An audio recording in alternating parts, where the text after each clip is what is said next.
오대산 상원사의 늦가을 바람은 유독 매서웠다. 뼈마디 사이사이를 파고드는 한기는 단순히 계절의 변화 때문만은 아니었다. 선박 문틈으로 새어 들어오는 바람소리가 마치 먼 곳에서 자신을 부르는 누군가의 속삭임처럼 들려왔다. 해암은 떨리는 손으로 찻잔을 들어 올렸다. 찬물 위로 비친 자신의 얼굴은 앙상한 고목 껍질과 다를 바가 없었다. 70년 넘게 이 육신을 끌고 수행해 왔으나 닳고 다른 관절과 희미해져가는 눈빛은 거스를 수 없는 자연의 섭리였다. 쿨럭. 마른 기침이 터져 나왔다. 가슴 깊은 곳에서 올라오는 통증이 명치를 짓눌렀다. 해암은 찻잔을 내려놓고 가만히 눈을 감았다. 평생을 화두를 들고 씨름했건만 막상 육신의 소멸이 코앞에 닥치니 마음 한구석에 미세한 진동이 일었다. 그것은 두려움인가 아니면 아쉬움인가. 해암은 자신의 내면을 들여다보려 애썼으나 고통은 흙탕물처럼 마음의 거울을 흐려놓았다. 낡은 나무 문이 열리는 소리와 함께 찬 바람이 방 안으로 들이닥쳤다. 해암은 무거운 눈꺼풀을 들어 올렸다. 문지방 너머로 조그마한 그림자가 서 있었다. 역광을 받아 눈부시게 빛나는 그 작은 존재는 상원사의 막내, 4살배기 동자승 명우였다. 명우는 여느 아이들과 달랐다. 또래 아이들이 사탕 하나에 울고 웃을 때 명우는 떨어지는 낙엽을 보며 까르르 웃거나 죽어가는 벌레를 보며 가만히 합장하곤 했다. 그 맑고 깊은 눈동자를 들여다보고 있노라면 해암은 종종 자신이 스승이고 아이가 제자라는 사실조차 잊어버리곤 했다. 명우가 총총걸음으로 다가와 해암의 무릎 앞에 앉았다. 아이의 몸에서 나는 향긋한 흙내음과 청량한 바람 냄새가 해암의 코끝을 스쳤다. 스님, 명우가 해암의 앙상한 손을 자신의 따뜻한 양손으로 감싸쥐었다. 그 작은 손바닥의 온기가 차갑게 식어가는 해암의 혈관을 타고 흐르는 듯 했다. 오냐 명우로구나. 밖이 춥지 않더냐. 해암의 목소리는 갈라져 쇳소리가 섞여 나왔다. 명우는 고개를 가로저으며 해암의 눈을 빤히 바라보았다. 그 눈빛에는 티끌 하나 없는 순수함이 서려 있었지만 동시에 수천 년을 살아낸 노인과도 같은 깊은 통찰이 담겨 있었다. 스님, 이제 소풍 갈 준비가 다 되셨습니까? 해암의 심장이 덜컥 내려앉았다. 소풍이라니. 명우의 입에서 나온 그 단어는 너무나 천진난만해서 더욱 충격적이었다. 해암은 아이가 무엇을 말하는지 단번에 알아차렸다. 자신의 임종이 멀지 않았음을 이 어린 아이조차 본능적으로 느끼고 있는 것이다. 소풍이라. 그래, 떠날 때가 되었구나. 허나 이 늙은이의 몸이 말을 듣지 않아 소풍을 나설 수 있을지 모르겠구나. 해암이 자조 섞인 미소를 지으며 답했다. 죽음을 소풍이라 표현하는 아이의 마음에 짐을 지우고 싶지 않았다. 하지만 명우는 해암의 대답을 이미 알고 있다는 듯 눈을 반달처럼 휘며 웃었다. 걱정 마세요. 몸은 여기에 두고 가벼운 마음만 가지고 가면 됩니다. 제가 길을 안내할게요. 명우가 자리에서 벌떡 일어났다. 그리고는 방 한구석에 놓인 해암의 낡은 걸망을 가져와 앞에 내려놓았다. 해암은 멍하니 그 모습을 지켜보았다. 평생을 짊어졌던 걸망이었다. 하지만 이제 그 안에 담을 것은 아무것도 없었다. 경전도 염주도 그 무엇도 가져갈 수 없음을 해암은 뼈저리게 느끼고 있었다. 명우야, 나는 이제 걸을 힘조차 없단다. 제가 있잖아요. 제 손을 잡으면 힘이 날 겁니다. 저기 산 아래 세상 구경 한번 하고 가셔야지요. 부처님도 기다리십니다. 명우의 당돌하면서도 확신에 찬 말에 해암은 홀린 듯 자리에서 일어났다. 신기하게도 무릎의 통증이 잠시 잊혔다. 아이의 손을 잡는 순간 묘한 기운이 전신을 휘감았다. 그것은 단순한 위로가 아니었다. 마치 마른 나무에 물이 오르듯 생명의 근원적인 힘이 명우로부터 흘러들어오는 것 같았다. 해암은 지팡이를 짚고 문 밖으로 나섰다. 상원사 앞마당에는 늦가을의 햇살이 비스듬히 내려앉아 있었다. 오색 찬란했던 단풍은 이제 빛바랜 갈색으로 변해 땅으로 돌아갈 준비를 하고 있었다. 해암은 깊게 숨을 들이마셨다. 차가운 공기가 폐부 깊숙이 들어오자 정신이 번쩍 들었다. 그래, 가보자꾸나. 내가 말한 그 소풍길이 어디로 이어지는지. 해암이 지팡이를 내딛자 명우가 앞장서서 걷기 시작했다. 승복 자락을 펄럭이며 깡충깡충 뛰어가는 뒷모습이 마치 산토끼 같았다. 해암은 그 뒤를 천천히 따랐다. 상원사를 벗어나는 이 길이 이 생에서의 마지막 출타가 될 것임을 해암은 직감했다. 산문 밖을 나서자 울창한 전나무 숲길이 그들을 맞이했다. 수백 년 된 전나무들이 하늘을 찌를 듯 솟아 있었고 그 사이로 난 오솔길은 흙먼지 하나 없이 정갈했다. 스님, 저기 보세요. 다람쥐가 인사를 합니다. 명우가 갑자기 멈춰 서서 나무 위를 가리켰다. 해암의 눈에는 그저 흔들리는 나뭇가지뿐이었으나 명우는 연신 손을 흔들며 제잘거렸다. 안녕, 너도 오늘 바쁘구나. 도토리는 많이 모았니? 허공에 대고 말을 건네는 아이의 모습이 우스꽝스러울 법도 하건만 해암의 눈에는 기이하게도 경이로워 보였다. 명우의 시선이 닿는 곳마다 숲은 생동감 넘치게 반응하는 듯 했다. 바람이 불자 나뭇잎들이 우수수 떨어지며 마치 춤을 추는 것 같았다. 명우야, 다람쥐가 뭐라 하더냐? 해암이 짐짓 궁금한 체하며 물었다. 배가 부르니 이제 걱정이 없답니다. 스님도 걱정을 내려놓으시랍니다. 명우의 대답에 해암은 헛웃음을 터뜨렸다. 다람쥐에게서 법문을 듣다니. 하지만 그 말은 해암의 가슴 전곡을 찔렀다. 평생 수행자라 자부했건만 겨울 채비를 마친 미물보다 못한 근심을 안고 있었던가. 걸음을 옮길 때마다 해암의 숨소리는 거칠어졌다. 내리막길이었음에도 다리가 천근만근 무거웠다. 식은 땀이 등줄기를 타고 흘러내렸다. 육신은 끊임없이 비명을 질러댔다. 쉬고 싶다, 눕고 싶다는 유혹이 귓가에 맴돌았다. 그때마다 앞서가던 명우가 뒤를 돌아보았다. 재촉하지도 걱정스러운 표정을 짓지도 않았다.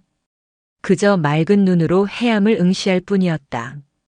그 눈빛을 마주할 때마다 해암은 다시 지팡이를 고쳐 잡을 힘을 얻었다. 어느새 그들은 상원사 입구를 지나 비포장도로에 접어들었다.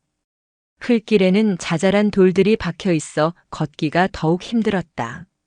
해암이 비틀거리며 중심을 잃으려던 찰나 명우가 잽싸게 달려와 해암의 허리춤을 붙잡았다. 조심하세요. 돌부처님이 누워 계십니다. 밟으면 아야하십니다. 해암은 발밑을 내려다보았다. 그저 평범한 돌멩이였다. 이것이 부처님이란 말이냐?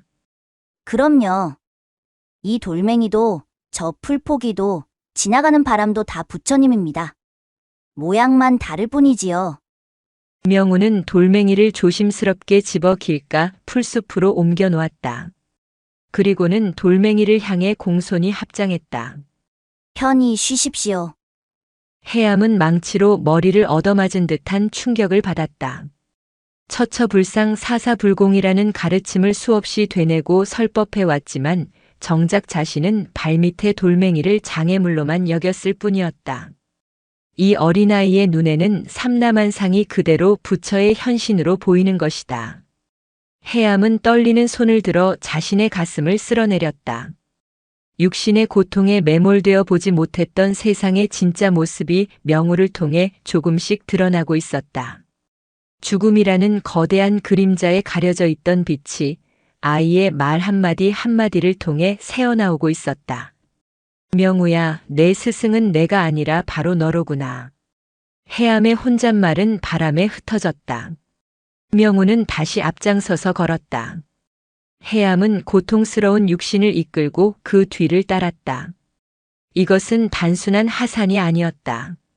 70평생 쌓아온 아집과 편견을 하나씩 내려놓는 진정한 의미의 수행길이 시작되고 있었다. 산을 내려올수록 바람의 결이 달라졌다. 상원사의 바람이 날카로운 칼날 같았다면 아래쪽의 바람은 묵직하고 습한 기운을 머금고 있었다. 세상의 냄새였다. 밥 짓는 냄새, 흙먼지 냄새, 그리고 사람들의 땀 냄새가 희미하게 섞여 있었다. 해암은 잠시 길가 바위에 걸터 앉았다. 다리가 후들거려 더 이상 걷기가 힘들었다. 호흡을 고르며 산 아래 펼쳐진 풍경을 내려다보았다. 붉고 노란 산들이 겹겹이 펼쳐져 있고 그 사이로 굽이치는 길들이 실타래처럼 얽혀 있었다. 저 길 끝 어딘가에 사람들이 모여 살고 그 속에서 울고 웃으며 생을 이어가고 있을 터였다. 명우가 바위 옆에 쪼그리고 앉아 땅바닥에 무언가를 그리고 있었다. 나뭇가지로 흙바닥을 극적이는 소리가 사각사각 들려왔다. 무엇을 그리느냐? 해암이 물었다. 명우는 고개도 들지 않고 대답했다. 스님 얼굴이요. 해암이 고개를 내밀어 보니 삐뚤빼뚤한 원 안에 점 2개와 선 하나가 그려져 있었다. 허허, 이게 내 얼굴이라고. 너무 못생기게 그린 것 아니냐? 아닙니다. 스님 마음을 그린 겁니다. 지금 스님 마음이 찌그러져 있어서 그렇습니다. 명우가 해맑게 웃으며 고개를 들었다. 해암은 말문이 막혔다. 육신의 고통 때문에 찡그린 자신의 얼굴, 그리고 죽음에 대한 두려움으로 위축된 마음을 아이는 꿰뚫어 보고 있었다. 자, 보세요. 이렇게 하면 됩니다. 명우는 손바닥으로 흙바닥을 쓱 문질러 그림을 지워버렸다. 그리고 다시 동그란 원을 반듯하게 그렸다. 그 안에 활짝 웃는 인매를 그려 넣었다. 이제 예쁘지요? 마음은 언제든 다시 그리면 됩니다. 헌 종이는 버리고 새 종이에 그리면 되니까요. 해암은 그림을 멍하니 바라보았다.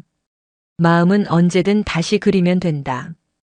육신이라는 헌 종이가 낡아 없어진다 해도 마음의 본성은 사라지지 않고 새로운 인연을 만나 다시 그려질 것이라는 뜻인가. 명우의 말은 난해한 경전보다 더 명쾌하게 해암의 가슴을 울렸다. 다시 길을 나섰다. 한참을 내려가니 산 중턱에 드문드문 인가들이 보이기 시작했다.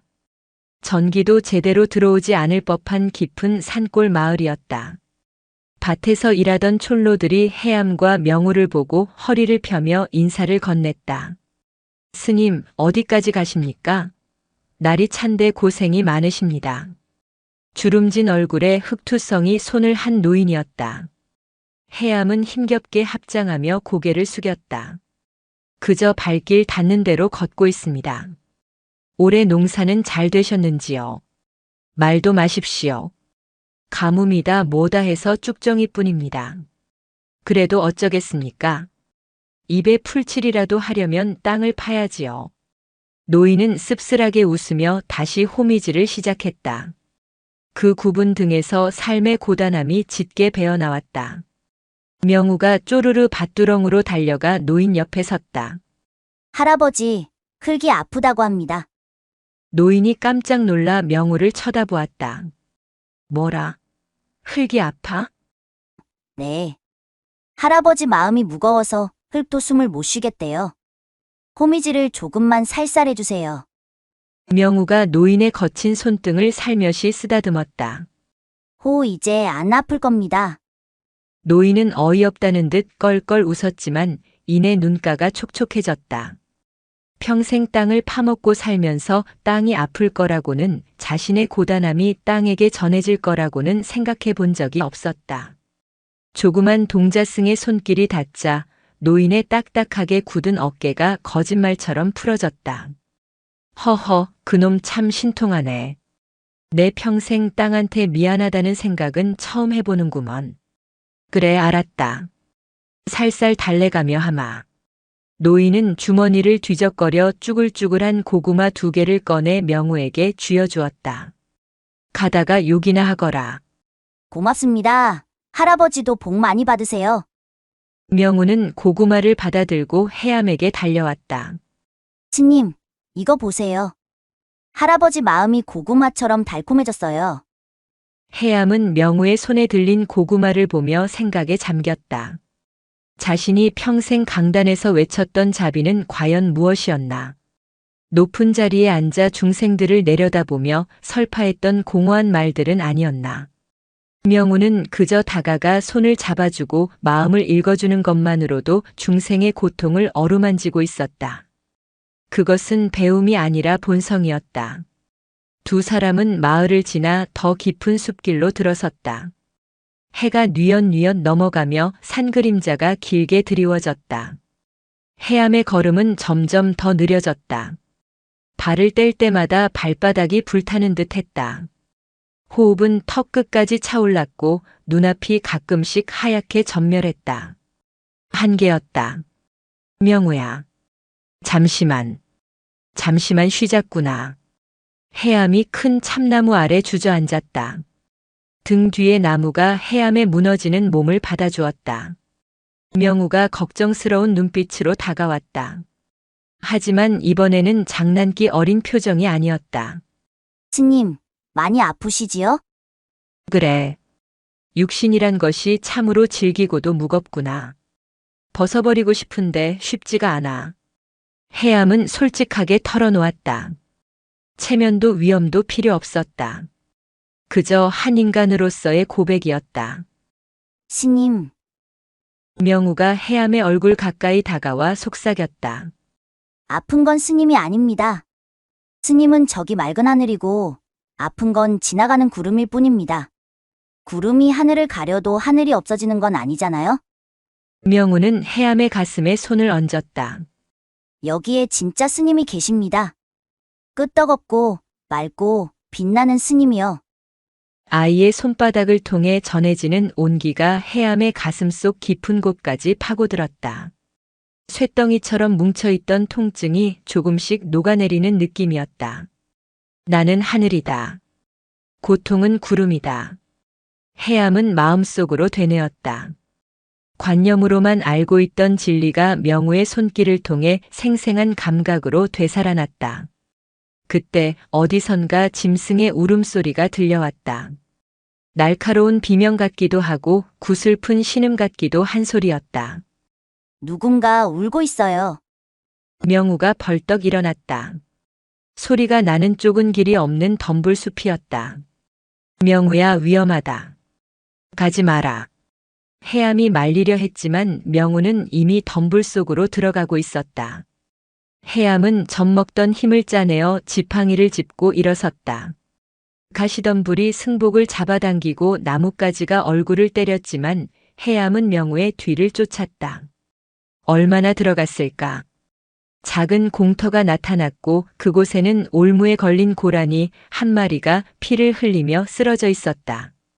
뒷다리가 쇠줄에 꽉 조여 뼈가 드러날 정도로 상처가 깊었다. 고라니는 사람을 보자 공포에 질려 발버둥 쳤지만 그럴수록 올무는 더 깊이 파고들었다. 해암은 참혹한 광경에 눈을 질끈 감았다. 산짐승의 고통이 자신의 고통처럼 전해져 왔다. 그런데 명우는 주저없이 고라니에게 다가갔다. 괜찮아. 많이 아팠지? 명우가 부드러운 목소리로 속삭이며 고라니의 머리에 손을 얹었다. 놀랍게도 발버둥 치던 고라니가 명우의 손길이 닿자 거짓말처럼 얌전해졌다. 짐승의 거친 숨소리가 잦아들고 공포에 질려 희번덕거리던 눈동자가 차분해졌다. 명우는 고사리 같은 손으로 쇠줄을 잡았다. 4살 아이의 힘으로는 도저히 벌릴 수 없는 튼튼한 올무였다. 하지만 명우는 포기하지 않고 끙끙거리며 올무를 벌리려 애썼다. 이 나쁜 줄아. 이거 놔라. 친구가 아프다잖아. 명우의 이마에 송골송골 땀이 맺혔다. 해암은 그 모습을 보며 자신도 모르게 다가갔다. 힘없는 노인의 손이 아이의 손 위에 포개졌다. 내가 도와주마. 해암은 단전에서부터 힘을 끌어올렸다. 죽어가던 노인의 어디에 그런 힘이 남아 있었는지 해암의 소나귀에 억센 힘이 들어갔다. 생명을 구하겠다는 일념 하나가 육신의 한계를 뛰어넘게 했다. 끼익. 녹슨 쇠줄이 비명을 지르며 조금씩 벌어졌다. 고라니는 그 틈을 타 다리를 빼냈다. 상처 부위에서 피가 뚝뚝 떨어졌지만 뼈는 부러지지 않은 듯 했다. 고라니는 절뚝거리며 일어나더니 도망가지 않고 명우와 해암을 번갈아 쳐다보았다. 그 눈망울이 그윽했다. 어서 가. 엄마가 기다리겠다. 명우가 손을 흔들자 고라니는 고개를 꾸벅 숙이는 듯한 신용을 하고는 숲속으로 사라졌다. 해암은 그 자리에 주저앉았다. 손이 부들부들 떨렸다. 하지만 가슴속은 어느 때보다 벅차올랐다. 명우야, 우리가 생명을 살렸구나. 네. 스님 힘이 천하장사입니다. 명우가 엄지손가락을 치켜 세웠다. 해암은 소리내어 웃었다. 웃음소리가 숲속에 메아리 쳤다. 통증도 죽음의 공포도 잠시 잊은 채 두 사람은 흙투성이가 된 서로를 바라보며 한참을 웃었다. 어둠이 짙게 깔리기 시작한 숲속이었지만 해암의 눈에는 세상 그 어디보다 밝은 빛이 가득 차 있는 듯 했다.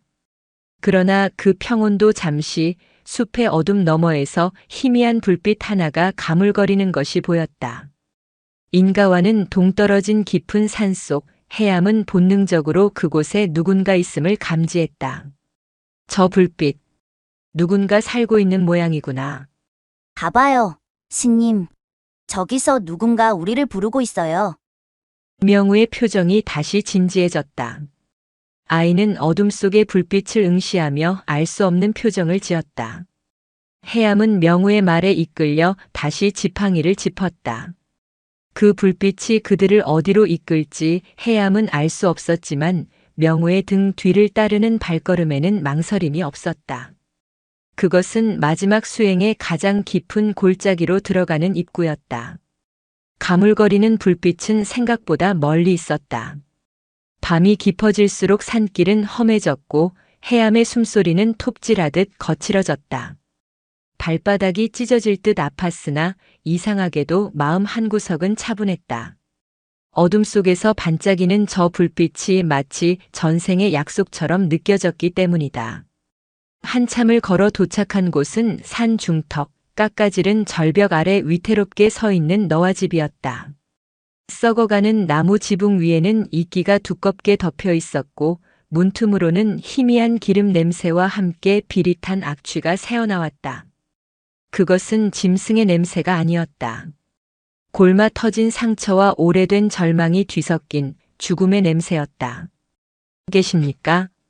지나가는 수행자입니다만 날이 저물어 하룻밤 묵어가기를 청합니다. 해암이 쉰 목소리로 인기척을 냈다. 안에서는 아무런 대답이 없었다. 다만 간헐적으로 끙 하고 앓는 소리만이 들려올 뿐이었다. 스님, 할아버지가 많이 힘드신가 봅니다. 들어가요. 명우는 주저함 없이 삐걱거리는 나무 문을 밀었다. 문이 열리자 훅 하고 끼쳐오는 역한 냄새의 해암은 저도 모르게 미간을 찌푸렸다.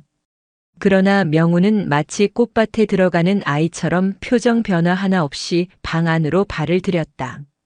방 안 풍경은 처참했다. 검게 그을린 벽지는 뜯겨 나풀거렸고 윗목에는 요강과 밥그릇이 어지럽게 널려 있었다. 그리고 아랫목 낡은 이불 덩어리 속에 미라처럼 말라비틀어진 노인이 누워 있었다. 헝클어진 백발 사이로 보이는 눈빛은 도끼 서린 짐승의 그것처럼 형형했다. 누구요? 내 죽는 꼴 구경하러 온 저승사자요? 노인이 쇳소리를 내며 쏘아붙였다. 해암은 합장하며 고개를 숙였다. 상원사에서 내려온 늙은 중입니다. 어린 동자와 함께 길을 가다 불빛을 보고 들렀습니다. 중이라. 빌어먹을. 부처가 어디 있어?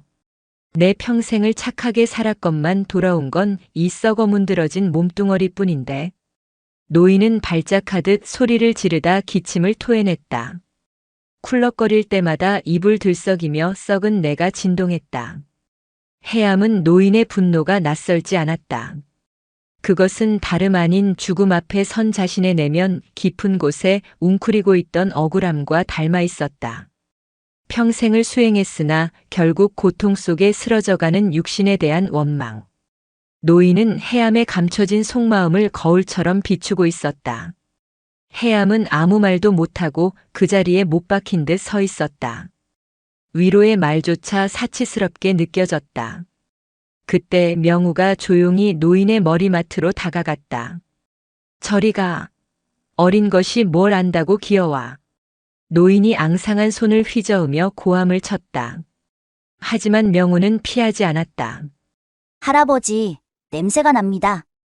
명우의 말에 노인의 얼굴이 일그러졌다. 수치심과 분노로 얼굴이 불그락푸르락해졌다. 그래. 썩은 내가 난다. 몸이 썩어 문드러지는데 향내가 나겠느냐. 꼴 보기 싫으면 당장 꺼져. 아니요. 몸 냄새가 아닙니다. 마음이 타는 냄새가 납니다. 명우는 노인의 앙상한 손을 덥석 잡았다. 노인이 뿌리치려 했으나 아이의 손아귀 힘이 의외로 단단했다.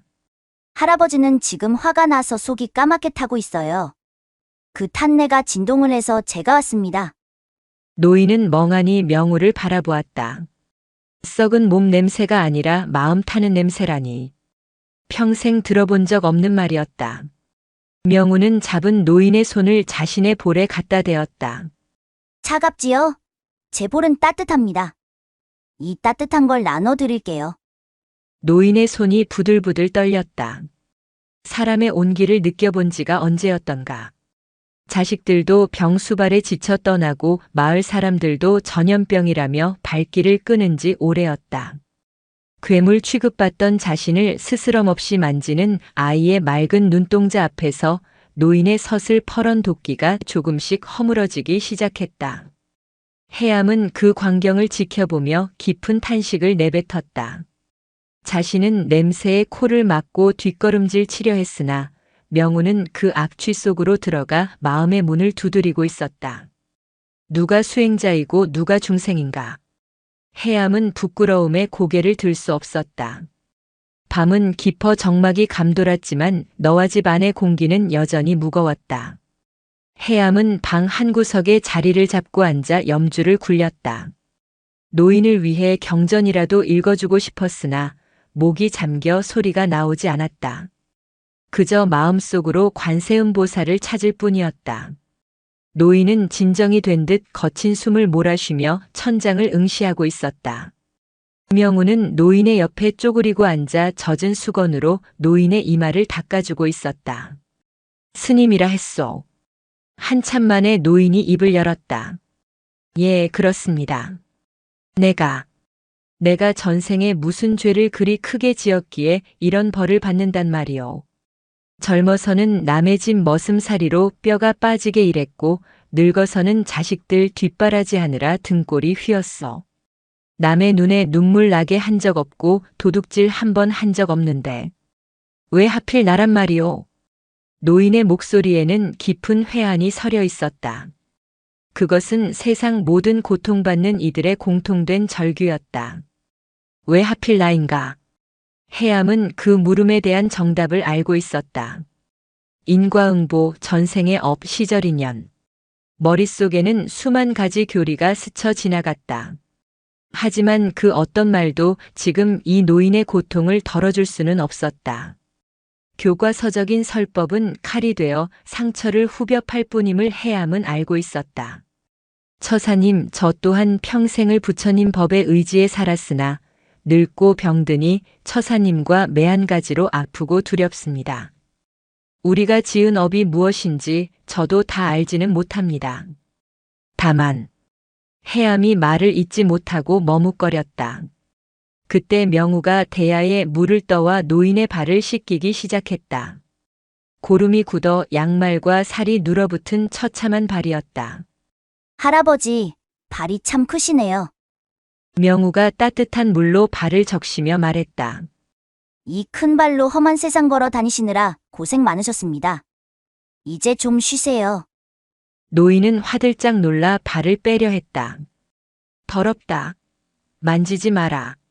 고름이 옵는다. 옮으면 제가 아프고 말지요. 할아버지는 그동안 혼자 아프셨으니 이제 제가 좀 나눠 가질게요. 명우는 아랑곳하지 않고 굳은 딱지를 조심스레 떼어냈다. 아이의 손길이 닿을 때마다 노인의 입에서 억눌린 신음이 새어나왔다. 그것은 고통의 신음이 아니라 묵은 체증이 내려가는 듯한 안도의 한숨이었다. 할아버지, 아까 전생에 죄 지은 거 없다고 하셨지요? 명우가 눈을 맞추며 물었다. 그래. 난 억울하다. 죄가 없는데 벌을 받는 게 아닙니다. 그냥 짐을 너무 많이 지고 오신 겁니다. 가족들 짐, 세상의 짐, 억울하다는 마음의 짐까지 혼자 다 짊어지고 끙끙거리니 몸이 견디지 못하고 고장난 겁니다. 명우는 다시 낀 노인의 발을 마른 수건으로 감싸 꾹꾹 눌러주었다. 이제 그 짐, 여기 물에 다 씻겨 나갔습니다. 억울해하지 마세요. 할아버지는 죄인이 아니라 아주 무거운 짐꾼이었습니다. 훌륭한 짐꾼이요. 노인의 눈에서 왈칵 눈물이 쏟아졌다. 평생 죄인 취급받고 천형이라 손가락질 받던 삶이었다. 그런데 이 조그만 아이가 자신을 향해 훌륭한 짐꾼이라 말해주고 있었다. 그 한마디가 노인의 가슴 속에 맺혀있던 거대한 응어리를 단숨에 녹여버렸다. 아이고, 아이고. 노인은 어린아이처럼 소리내어 울었다. 해암은 눈을 감고 그 울음소리를 들었다. 그것은 참회의 소리이자 치유의 소리였다.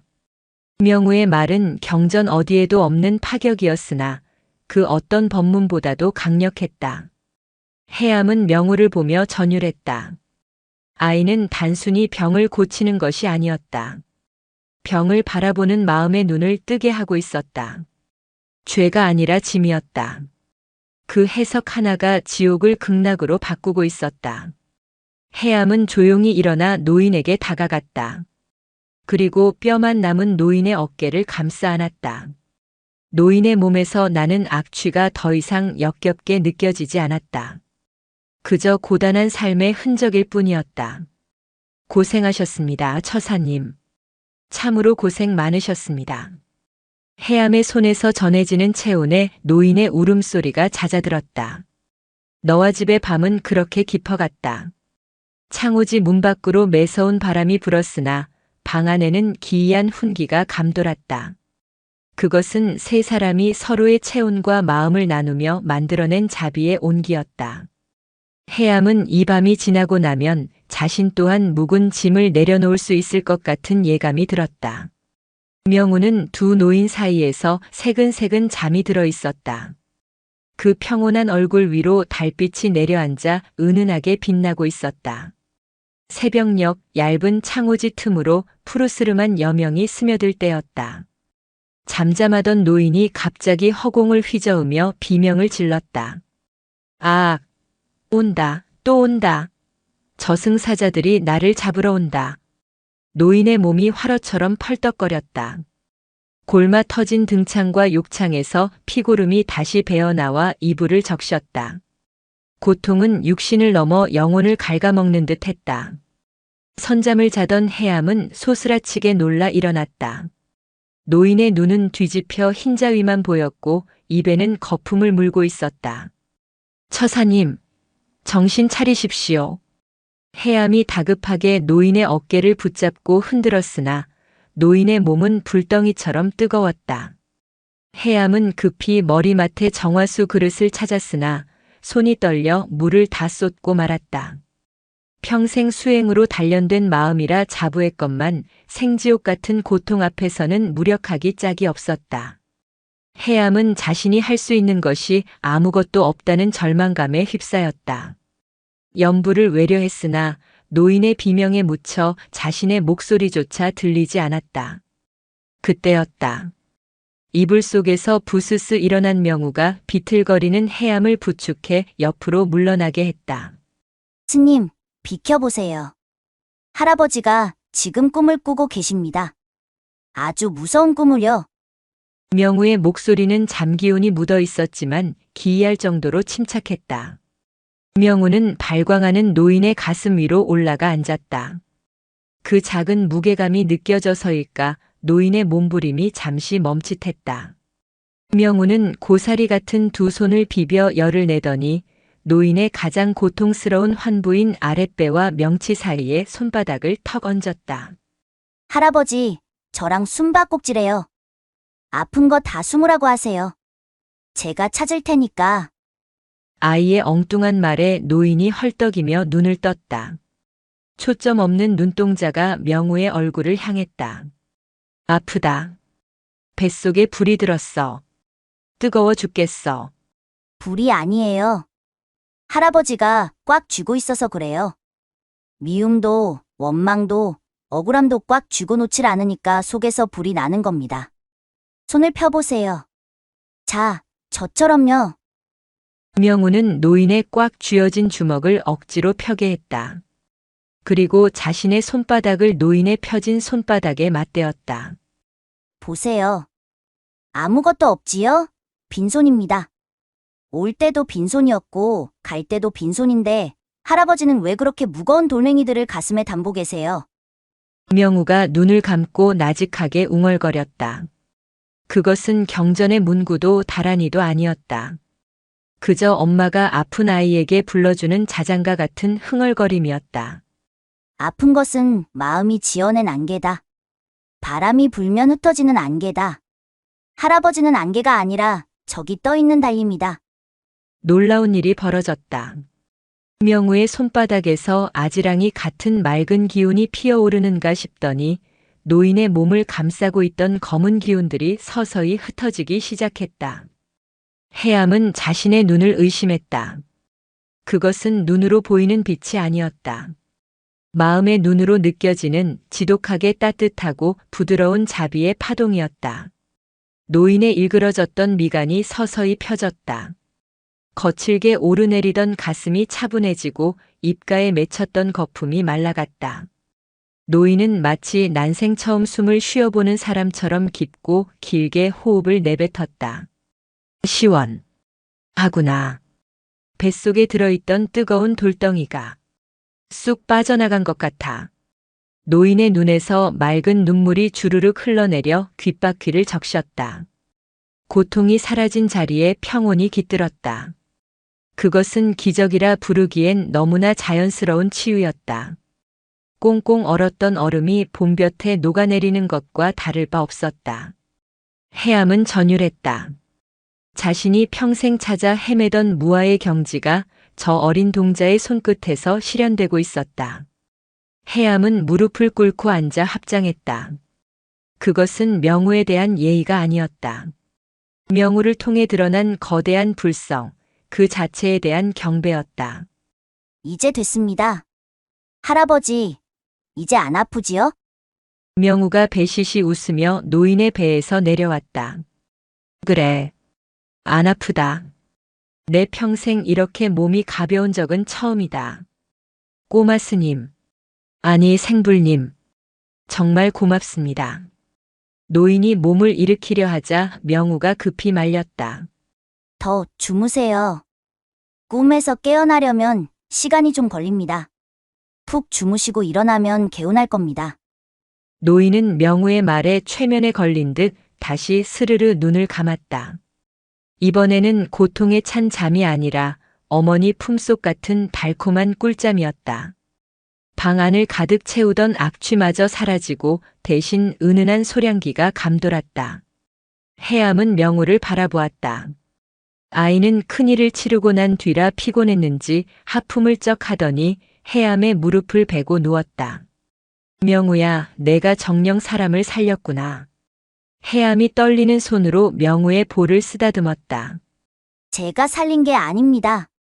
할아버지가 스스로 짐을 내려놓으신 거지요. 저는 그냥 손만 잡아드렸을 뿐입니다. 명우는 잠꼬대처럼 중얼거리다 이내 색색거리며 깊은 잠에 빠져들었다. 해암은 창밖으로 밝아오는 아침 해를 바라보았다.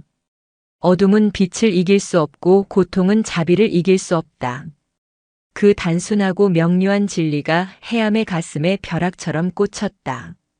해암은 자신의 가슴 속에 남아있던 죽음에 대한 미련이라는 마지막 찌꺼기마저 그 새벽빛에 태워버렸다. 해가 중천에 떴을 때 해암과 명우는 너와 집을 나설 채비를 했다. 노인은 아직 깊은 잠에 빠져 있었다. 깨워서 작별 인사를 나누고 싶었으나 명우가 고개를 저었다. 그냥 가요, 스님. 깨어나면 다 아실 겁니다. 인사는 마음으로 하면 됩니다. 해암은 머리맡에 자신이 지니고 있던 작은 나무 염주 하나를 놓아두었다. 그것으로 충분했다. 두 사람은 다시 길 위로 나섰다. 어제보다 바람은 찼지만 해암의 발걸음은 깃털처럼 가벼웠다. 육신의 통증은 여전했으나 그것을 받아들이는 마음이 달라져 있었다. 통증을 나라고 여기지 않고 낡은 수레가 삐걱거리는 소리쯤으로 여기니 견딜만 했다.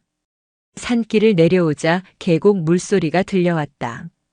오대산 깊은 골짜기에서 발원하여 세상으로 흘러가는 물줄기였다. 물은 바위에 부딪혀 하얗게 부서지면서도 멈추지 않고 아래로, 더 아래로 흘러갔다. 명우야, 저기서 목이나 좀 축이고 가자꾸나. 두 사람은 계곡가 너럭바위에 앉았다.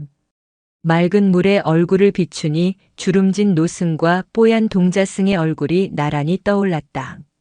스님 얼굴이 물속에 빠졌습니다. 명우가 장난스럽게 물장구를 쳐서 물에 비친 해암의 얼굴을 일그러뜨렸다. 해암은 허허 웃으며 손으로 물을 떠마셨다. 차가운 물이 식도를 타고 넘어가며 정신을 맑게 깨웠다. 명우야, 물은 참으로 좋구나. 다투지 않고 높은 곳을 탐하지 않고 오직 낮은 곳으로만 임하니 말이다. 나도 이 물처럼 살다 갔어야 했는데 평생을 꼿꼿하게 서 있으려 했으니 얼마나 어리석었느냐. 해암은 흐르는 물을 보며 회한에 잠겼다. 상원사의 큰 스님이라는 직함, 존경받는 수행자라는 자존심, 그 모든 것이 물의 흐름을 거스르는 바위와 같았음을 이제야 깨달았다. 스님, 물은 바다로 가면 이름이 없어집니다.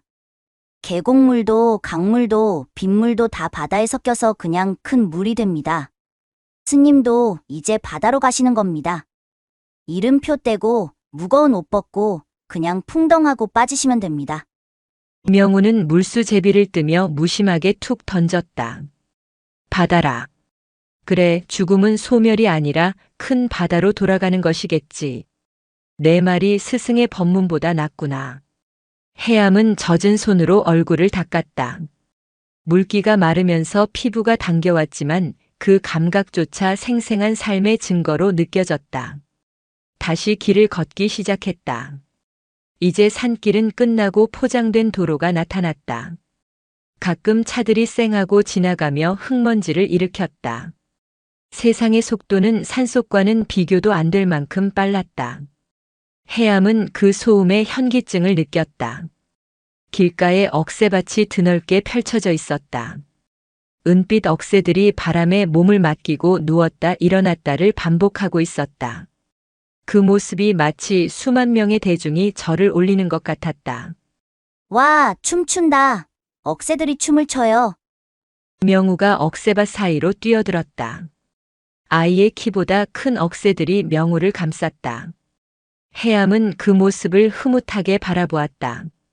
그때 억새밭 너머에서 인기척이 들렸다. 아이고, 스님들 아니십니까? 등산복 차림의 중년 부부였다. 그들은 해암의 낡은 승복과 명우의 행색을 보고 호기심과 안쓰러움이 섞인 눈빛을 보냈다. 예, 상원사에서 잠시 내려왔습니다. 이 추운 날에요? 아이고, 꼬마 스님 얼굴이 다 텄네. 아주머니가 배낭에서 초콜릿과 귤을 꺼내 명우의 주머니에 찔러 넣어 주었다. 명우는 합장하며 배꼽 인사를 했다. 고맙습니다. 보살님 얼굴이 귤처럼 예쁘십니다.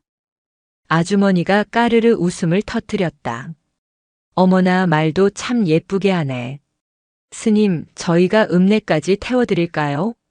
차가 저 밑에 있는데요. 해암은 잠시 고민했다.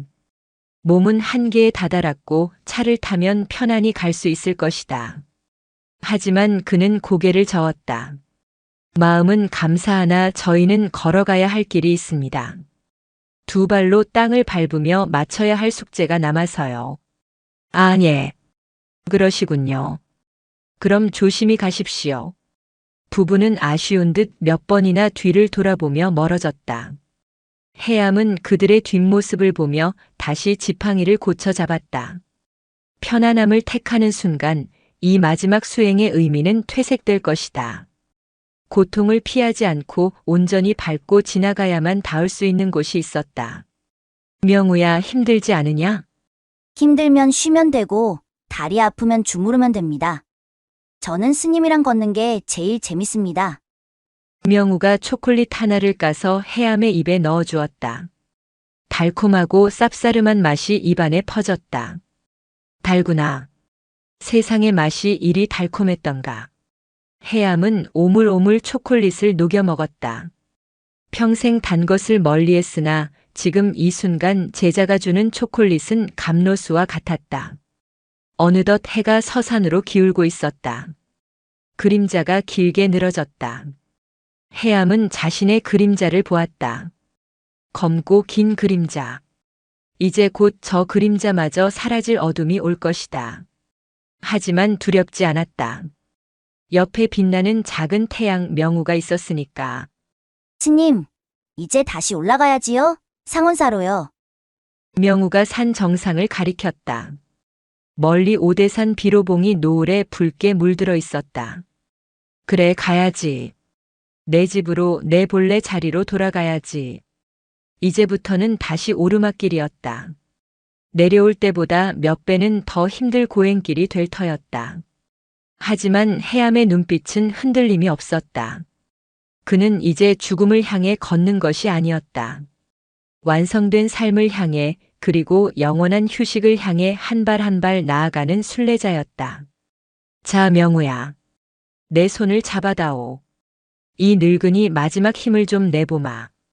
두 승려, 하나는 저물어가는 해와 같고 하나는 떠오르는 달과 같은 두 존재가 서로의 손을 꼭 잡고 다시 산을 향해 걸음을 옮겼다. 그 뒷모습 위로 붉은 노을이 가사 장삼처럼 덮였다. 바람이 불어와 해암의 승복 자락을 날렸지만 그는 더 이상 춥지 않았다. 가슴 속에 이미 꺼지지 않는 불꽃 하나를 피워 올렸기 때문이다. 상원사로 향하는 오르막길은 내려올 때와는 비교할 수 없을 만큼 가파르고 험난했다. 해는 이미 서산 너머로 자취를 감추었고 산중에는 푸르스름한 어둠이 깔리기 시작했다. 밤이 되자 기온이 급격히 떨어져 들이마시는 숨마다 날카로운 얼음 조각이 박힌 듯 폐부를 찔렀다. 해암은 지팡이에 온몸의 체중을 실었다. 한 걸음을 떼는 것이 천리길을 가는 것처럼 아득했다. 무릎은 끊어질 듯 비명을 질렀고 심장은 갈비뼈를 부수고 나올 듯이 요동쳤다. 이것은 단순한 등산이 아니었다. 70년 넘게 입고 있던 육신이라는 낡은 옷을 벗어던지기 위한 처절한 몸부림이었다. 턱. 해암의 발이 돌부리에 걸렸고 그는 힘없이 앞으로 고꾸라졌다. 거친 흙바닥에 얼굴이 처박혔다. 입안에서 비릿한 피맛이 났다. 일어날 힘이 없었다. 이대로 흙으로 돌아가는 것도 나쁘지 않겠다는 생각이 스쳤다. 차가운 땅의 냉기가 오히려 포근하게 느껴졌다. 스님, 땅바닥이 따뜻합니까? 명우가 해암의 머리맡에 쭈그리고 앉아 물었다. 아이의 목소리에는 놀람이나 걱정이 없었다. 그저 길 가다 핀 꽃을 보듯 평온했다. 그래. 어머니 품처럼 편안하구나. 명우야, 나는 더 이상 못 가겠다. 그냥 여기에 누워 쉬고 싶구나. 해암은 눈을 감은 채 중얼거렸다. 포기하고 싶은 유혹은 달콤했다.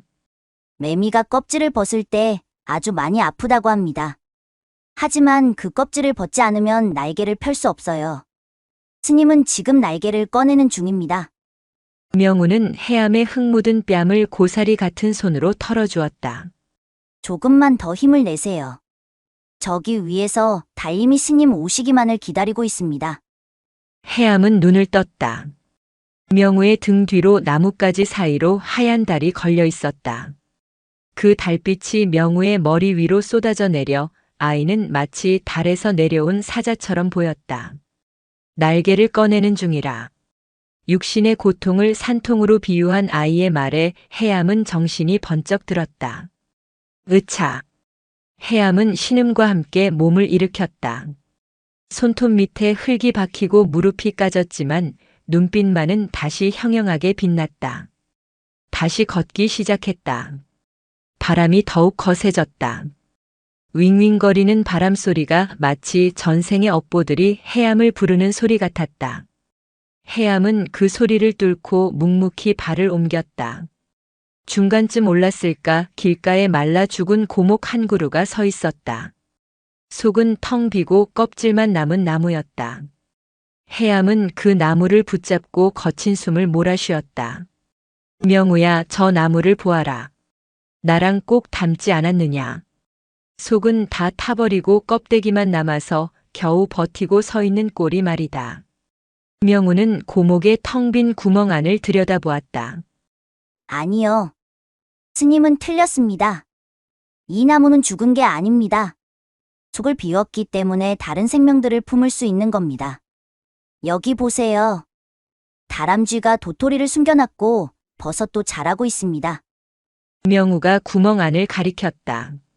정말 그 안에는 작은 생명의 흔적들이 깃들어 있었다. 비어 있어야 채울 수 있습니다. 꽉 차 있으면 아무것도 들어올 수 없지요. 스님도 이제 속을 다 비우셨으니 우주를 담을 수 있는 큰 그릇이 되신 겁니다. 해암은 멍하니 고목을 바라보았다. 자신의 쇠락함을 한탄했으나 명우는 그 빈자리를 충만함으로 해석했다. 육신이 무너져가는 과정은 소멸이 아니라 더 큰 존재로 거듭나기 위한 비움의 과정이었다. 속을 비워야 우주를 담는다. 해암의 입가에 옅은 미소가 번졌다. 다리의 통증은 여전했으나 마음을 짓누르던 무거운 돌덩이는 사라졌다. 내가 아픈 것이 아니라 우주가 내 안으로 들어오기 위해 낡은 벽을 허무는 것이라 생각하니 견딜만했다. 어느새 오대산의 칠흑 같은 어둠이 그들을 완전히 삼켰다. 랜턴도 없이 오직 달빛과 명우의 흰 고무신만을 의지에 걸었다. 해암의 호흡은 쇳소리를 냈고 땀은 식어 살갗을 얼게 했다. 하지만 해암은 멈추지 않았다. 명우야, 우리가 왜 산을 내려갔다 온 것이냐? 결국 다시 이리 힘들게 올라올 것을. 해암이 헐떡이며 물었다. 무거운 짐을 버리러 다녀온 것입니다. 상원사에 계실 때는 스님 어깨에 주지 스님이라는 짐, 큰 스님이라는 짐, 죽음이 두렵다는 짐이 잔뜩 있었습니다. 아까 그 너아집 할아버지한테 다 버리고 오지 않았습니까? 명우가 앞서가며 뒤도 돌아보지 않고 답했다. 지금 스님 등에는 아무것도 없습니다. 그래서 이렇게 힘든 길도 오를 수 있는 겁니다. 해암은 자신의 어깨를 만져보았다. 정말로 가벼웠다. 육체는 천근만근이었으나 영혼은 깃털처럼 가벼워 어디론가 날아갈 것만 같았다. 마침내 상원사 입구인 일주문이 어둠 속에서 거대한 그림자로 모습을 드러냈다. 오대산 상원사라는 현판 글씨가 달빛을 받아 희미하게 빛났다. 속세와 불계, 생과 사를 가르는 경계의 문. 해암은 그 앞에 멈춰 섰다. 다리가 풀려 더 이상 한 발자국도 뗄 수가 없었다. 다 왔구나. 다 왔어. 해암은 바닥에 주저앉았다. 일주문 기둥을 붙잡고 올려다보았다. 평생 수천 번도 더 드나들었던 문이었으나 오늘 밤 그 문은 전혀 다르게 보였다.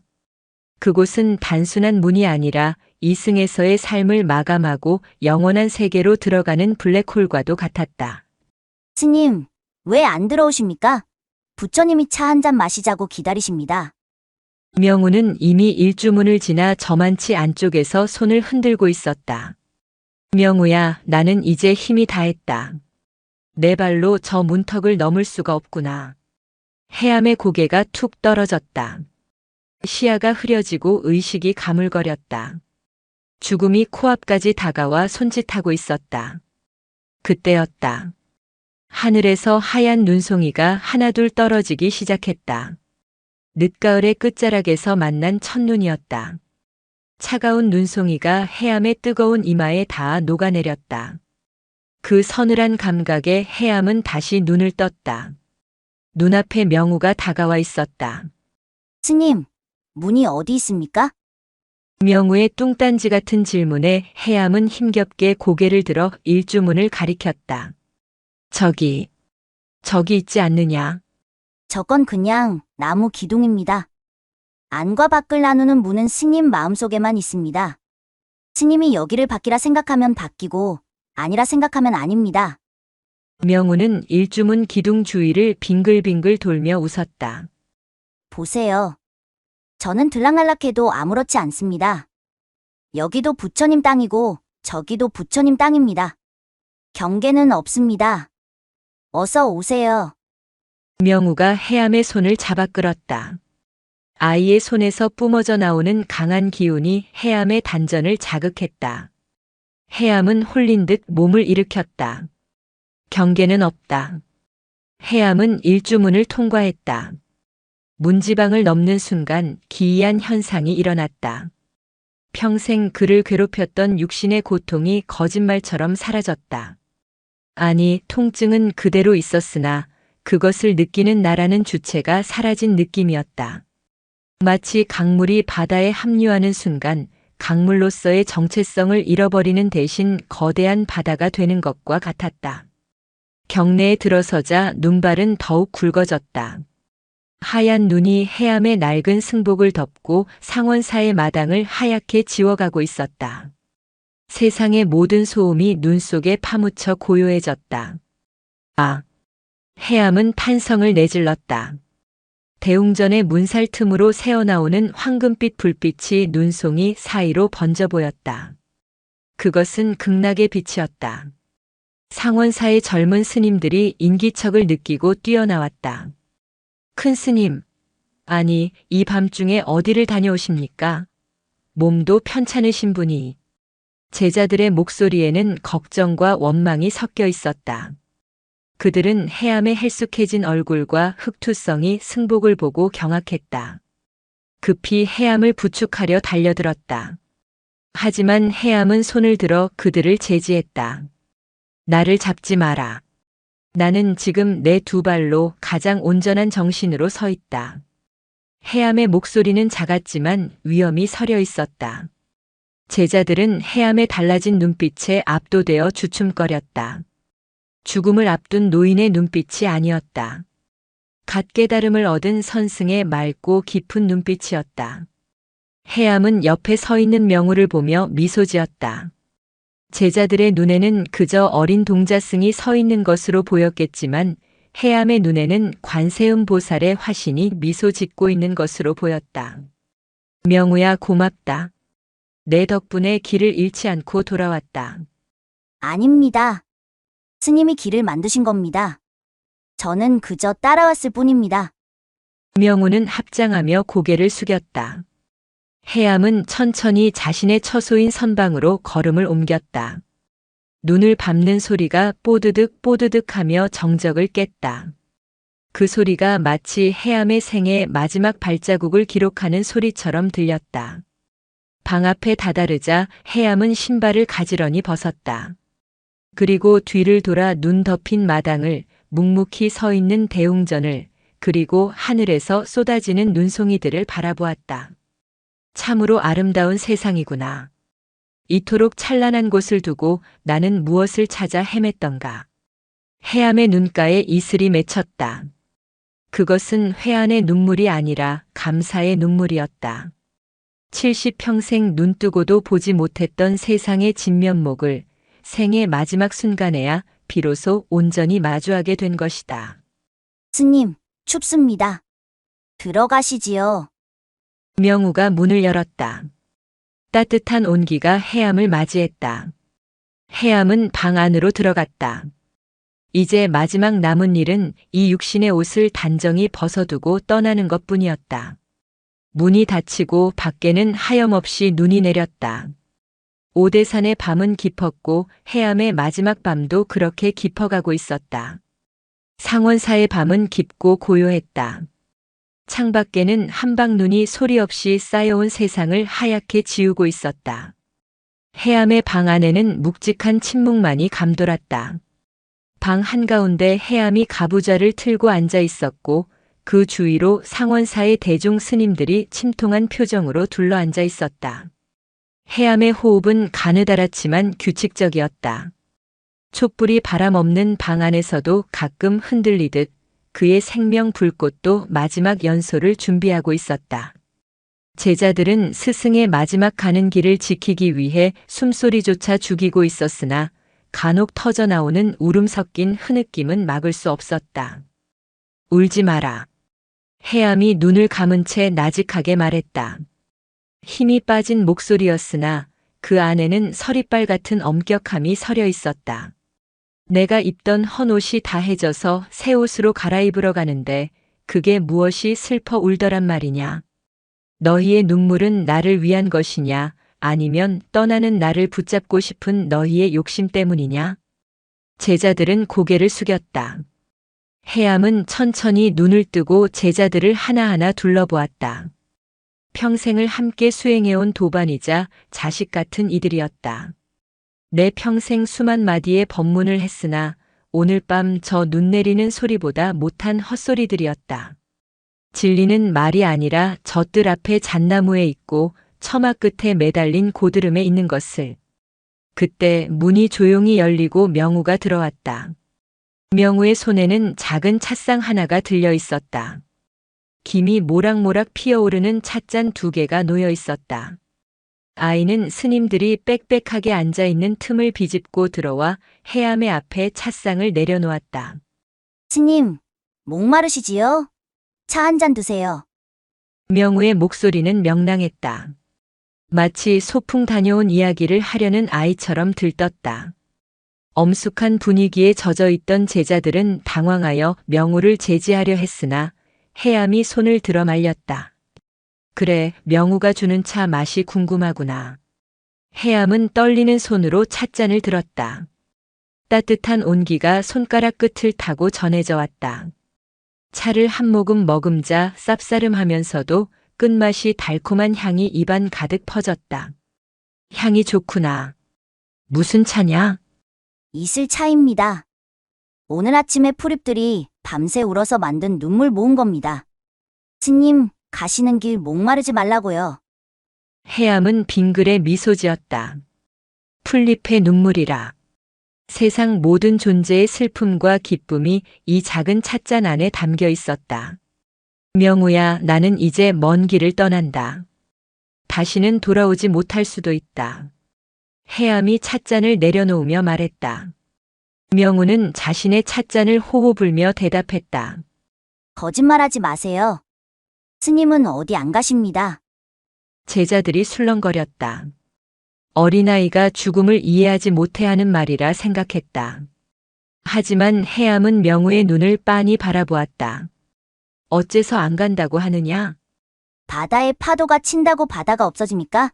파도는 생겼다가 사라지지만 물은 그대로입니다. 스님이라는 파도가 잠잠해지는 것뿐이지 스님이라는 물은 그대로 여기 계실 겁니다. 제 찻잔 속에도 저 촛불 속에도 마당에 쌓이는 눈 속에도요. 명우는 찻잔을 들어 해암의 찻잔에 가볍게 부딪혔다. 챙 하는 맑은 소리가 방 안에 울려 퍼졌다. 건배합시다. 스님의 새로운 시작을 위해서요. 해암은 무릎을 탁 쳤다. 평생을 찾아 헤매던 화두가 이 아이의 농담 같은 한마디에 와르르 무너져 내렸다. 생과 사가 둘이 아니요 가는 것과 오는 것이 다르지 않다. 육신은 흩어지나 본성은 우주에 가득하니 슬퍼할 이유가 하등 없는 것이다. 하하. 그래, 내 말이 맞다. 내가 참으로 어리석은 질문을 했구나. 나는 가는 것이 아니라 모양을 바꾸는 것뿐이다. 해암의 얼굴에서 병색이 걷히고 어린아이와 같은 천진한 빛이 감돌았다. 그는 제자들을 향해 말했다. 들었느냐? 이 어린 동자가 너희 스승이다. 내 육신을 다비하고 나면 사리를 찾으려 죄를 뒤지지 마라. 비석도 세우지 말고 그저 바람 부는 곳에 재를 뿌려라. 나는 숲이 되고 바람이 되어 너희 곁에 머물 것이다. 해암은 다시 가부좌를 고쳐 앉았다. 그리고 명우에게 물었다. 명우야, 마지막으로 묻자. 부처는 어디에 있느냐? 방 안의 모든 시선이 명우에게 쏠렸다. 명우는 다 마신 빈 찻잔을 거꾸로 뒤집어 보였다. 여기 있습니다. 빈 찻잔 속에? 네. 비어 있으니 무엇이든 담을 수 있지요. 스님 마음이 텅 비면 그게 바로 부처님 집입니다. 해암은 고개를 끄덕였다. 더 이상 할 말이 없었다. 모든 것이 완벽했다. 창밖에 눈 내리는 소리, 방 안의 촛불, 그리고 마주 앉은 어린 부처. 해암은 조용히 눈을 감았다. 호흡을 고르며 깊은 명상에 들었다. 의식이 점점 맑아지고 육신의 경계가 허물어지며 우주와 하나 되는 황홀경이 찾아왔다. 새벽 4시. 산사의 새벽 예불을 알리는 도량석 목탁 소리가 멀리서 들려올 즈음이었다. 해암의 호흡이 멈췄다. 들어마신 숨을 다시 내뱉지 않고 그대로 정지했다. 고통스러운 표정도 아쉬운 기색도 없었다. 입가에는 옅은 미소가 걸려 있었고 앉은 자세는 흐트러짐 없이 꼿꼿했다. 좌탈인망. 수행자의 가장 아름다운 마침표였다. 스님. 상좌 스님이 떨리는 손으로 해암의 코 밑에 손을 대어보고는 오열을 터뜨렸다. 큰 스님께서 입적하셨습니다. 방 안은 순식간에 울음바다가 되었다. 제자들은 바닥에 엎드려 통곡했다. 스승을 잃은 슬픔, 기둥이 무너진 상실감이 그들을 덮쳤다. 그러나 단 한 사람 명우만은 울지 않았다. 명우는 자리에서 일어나 해암에 식어가는 손을 잡았다. 잘 자요. 스님, 오늘 밤은 꿈도 꾸지 말고 푹 주무세요. 명우는 해암의 무릎에 덮인 담요를 잘 정돈해주고는 조용히 방문을 열고 밖으로 나갔다. 눈은 그쳐 있었다. 구름이 거친 밤하늘에는 보름달이 휘영청 밝게 떠 있어 눈 덮인 상원사를 대나처럼 비추고 있었다. 명우는 마당 한가운데 섰다. 차가운 새벽 공기가 폐부를 찔렀지만 명우는 깊게 숨을 들이마셨다. 스님 냄새가 납니다. 명우가 허공에 대고 중얼거렸다. 새벽 공기 속에 나뭇가지에 쌓인 눈 속에 그리고 자신의 가슴 속에 해암의 기운이 가득했다. 육신이라는 좁은 감옥을 벗어난 해암은 이제 자유로운 바람이 되어 오대산 골짜기를 누비고 있었다. 명우는 눈 위에 찍힌 자신의 발자국을 보았다. 그리고 그 옆에 보이지 않는 또 하나의 발자국이 나란히 걷고 있음을 느꼈다. 같이 놀아요. 스님, 숨바꼭질할까요? 명우는 나무 뒤로 후다닥 뛰어가 숨었다. 못 찾겠지요? 여기에요. 아무도 없는 새벽 산사 마당에서 아이 혼자 까르르 웃으며 뛰어다녔다. 남들이 보면 미친 짓이라 할지 모르나 명우에게는 해암과의 가장 즐거운 놀이였다. 죽음은 단절이 아니라 형태를 바꾼 새로운 만남이었다. 날이 밝자 해암의 다비식이 거행되었다. 사제들과 마을 사람들이 모여들어 해암의 마지막 길을 배웅했다. 연화대 위에 해암의 법구가 안치되고 거화가 시작되었다. 스님, 불 들어갑니다. 어서 나오십시오. 스님들이 일제히 소리치며 절을 올렸다. 불길이 장작을 타고 오르며 해암의 육신을 감쌌다. 타오르는 불꽃 속에서 해암의 육신은 한 줌의 재로 그리고 한 줄기 연기로 변해 하늘로 올라갔다. 사람들은 눈물을 흘리며 합장했다. 하지만 명우는 맨 앞줄에 서서 타오르는 불꽃을 빤히 바라보았다. 불꽃이 춤을 추는 것 같았다. 해암이 붉은 가사 장삼을 입고 승무를 추는 것처럼 보였다. 와, 예쁘다. 스님이 빛이 되셨네. 명우가 손뼉을 쳤다. 옆에 있던 노스님이 명우를 나무라려다 아이의 맑은 눈을 보고는 입을 다물었다. 슬픔에 잠식된 어른들의 눈에는 보이지 않는 생명의 환희를 아이는 보고 있었다. 연기가 하늘 높이 올라가 구름과 섞였다. 해암은 이제 비가 되어 내릴 것이고 나무가 되어 자라날 것이고 다시 누군가의 웃음이 되어 태어날 것이다. 다비식이 끝나고 사람들이 모두 흩어진 뒤 명우는 혼자 재가 식은 연화대 주위를 서성거렸다. 바람이 불어와 남은 재를 허공으로 날려보냈다. 안녕. 안녕. 명우는 날아가는 재를 향해 손을 흔들었다. 그때 어디선가 풍경 소리가 댕그랑 하고 울렸다. 명우는 고개를 돌려 처마 끝을 보았다. 물고기 모양의 풍경이 바람에 흔들리고 있었다. 스님, 거기 계셨습니까? 명우가 풍경 아래로 달려갔다. 바람이 불 때마다 맑고 청아한 소리가 울려 퍼졌다. 그것은 해암의 웃음소리 같기도 하고 명우에게 건네는 대답 같기도 했다. 명우는 마루에 걸터앉아 풍경을 올려다보았다. 햇살이 따스하게 명우의 얼굴을 비췄다. 스님, 저 배고픕니다. 밥 먹으러 갈래요? 명우는 자리에서 툭툭 털고 일어났다. 슬픔에 잠겨 곡기를 끊는 것은 산 사람의 도리가 아니었다. 밥을 먹고 똥을 싸고 잠을 자고 웃고 떠드는 것. 그것이 해암이 가르쳐준 진짜 수행이었다. 명우는 부엌으로 향하며 노래를 흥얼거렸다. 산은 산이요. 물은 물이로다. 스님은 바람 되고 나는 배가 고프네. 아이의 천진한 노랫소리가 오대산 자락에 메아리 쳤다. 그 소리를 타고 봄이 오고 있었다.